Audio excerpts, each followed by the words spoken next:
Just a Kiss, Chapter 11. A Miraculous Ladybug Fanfiction written and narrated by Mira Rose. If you have not heard the previous 10 chapters of this story, you can find a link to them in the description box below. Now then, if you've made it this far and haven't subscribed, what are you doing? And then, as long as we're doing that, don't forget to smash the like button and leave a comment in the comment section. If you don't know what to put, you can type Nino's questions. It'll make sense in just a hot second.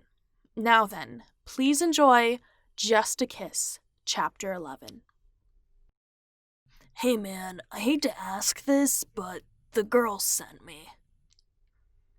Nathaniel looked up to see Nino with his hand on the back of his neck, looking sheepish, before glancing over at Marinette and Alia, who waved before quickly turning around. "What's going on?" he asked.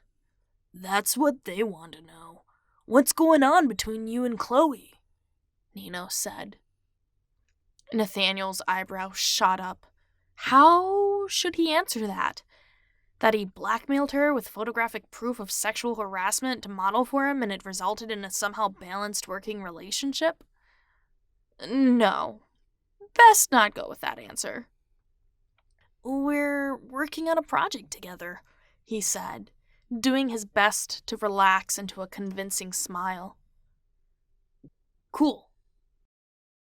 Nino turned and left to relay the information, only to sigh and return to Nate's desk.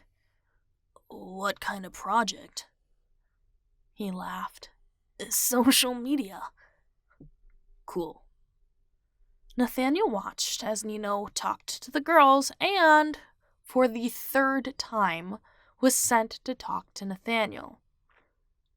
"Instagram," he said before the question could be asked.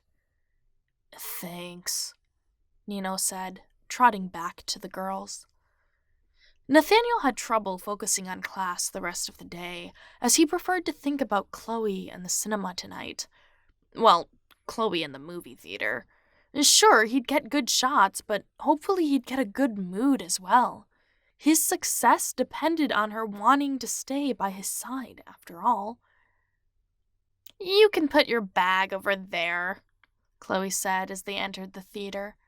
They were finally done with school and her Starbucks trip, although she'd bought him an iced sweet something as well, which was both nice and unexpected. Sabrina got one too, of course, and it opened a sliver of the door as to what Chloe treated her friends like. True friends, that is, not acquaintances. Then again, bribery isn't friendship. As expected, the overhead lighting did nothing to help her beauty. Sighing, Nathaniel put his bag down and took out the ring lights he brought to help combat the halogens above them. Wait, no. Ew! Seriously? "What?" Nathaniel asked, not looking up at Chloe's question. Ring lights? Those are so tacky. Don't you have other options? I don't want to look like some cheap YouTuber. Sighing, Nathaniel bit back a crude remark. "I'll be more than happy to use something else if you buy it, Chlo." It's not like he had money to burn. "Besides, I'll edit out the ring effect in post-production." He heard her scoff but went along with setup anyway. It's not like she was going to help. "Tilt your head a little more," Nathaniel said, even though her pose was perfect.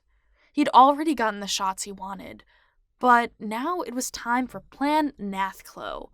Make Chloe fall for Nathaniel. Was he confident? No. Did he think it would work out? Also no, but if it at least made her wonder, then it would be worth it, even if he had to embarrass himself a dozen times first. Are you sure? Chloe sighed as Sabrina looked on, doing their homework in the corner. "Here." Nathaniel let the camera hang around his neck as he stepped in, allowing his face to get a bit too close to hers as he gently adjusted her chin with his thumb. It was a position meant to make her hot, but in doing so, tilted her lips towards his, and he had a flashback to when they'd kissed. Oh, no. Nathaniel felt himself grow hot, a backfire and betrayal shot directly from the plan he handcrafted. No! He wasn't supposed to be the one feeling the effects! He darted back, much to Chloe's amusement. No! This wasn't how it was supposed to go! Just like that, he said, holding the camera up to hide his face. Her bemused expression made for a great shot, but at what cost? Chloe, I finished the math problems, Sabrina interrupted, clearly unaware of the atmosphere.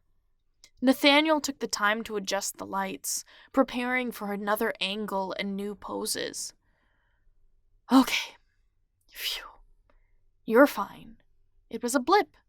There was no meaning behind it.